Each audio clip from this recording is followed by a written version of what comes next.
In this video, I'm going to show you how you can host your website for free on the internet. So I've got a website here that I've created. Now I'm going to upload it and host it for free. I'm going to show you how you can do this step by step. So what we're going to do is we're going to deploy and host the website on Netlify. Now Netlify allows us to push our ideas to the web. So if you've got a custom website, if you've got the files for a website, you can create an account for free and you can host and deploy your website using Netlify. So go ahead and click Get Started and create a free account. Now you don't need to sign up with any of these. Sign up with email, enter in an email and password, and I'll meet you inside. Once you've created your account, you'll then be on the projects section. You won't have any projects as of current, but you can go ahead and click Add New Project, and then you want to click Deploy Manually. This will allow you to drag and drop your website's files and essentially host your website for free using Netlify. So go ahead and find your website files. Now, if you've had someone create this for you, whether you're using a template, whether you've asked ChatGPT to code your website, you need to upload the files in a zip format.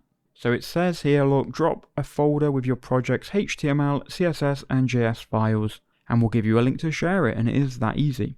So I'm going to upload this website here, which is just a website that I got ChatGPT to generate. Now it is already in a zip file, and if we look inside it, it's a very simple document.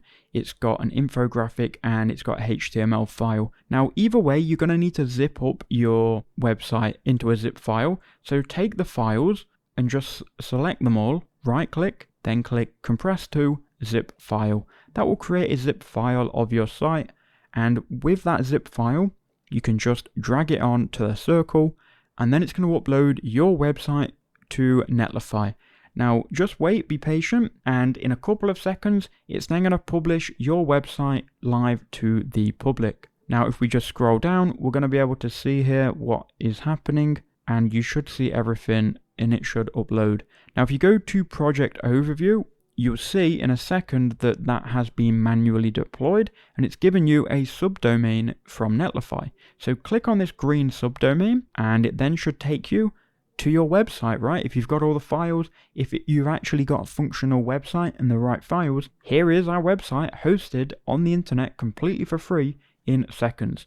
Now you'll notice there is a subdomain which Netlify gives us for free. If you wanted to connect a custom domain, you can do that in domain management, and then you can go ahead and add a domain, but I'm not going to cover that in this video. I've got another video showing you how to do that. So just search on YouTube how to connect custom domain to Netlify. That's all from me. Thank you for watching.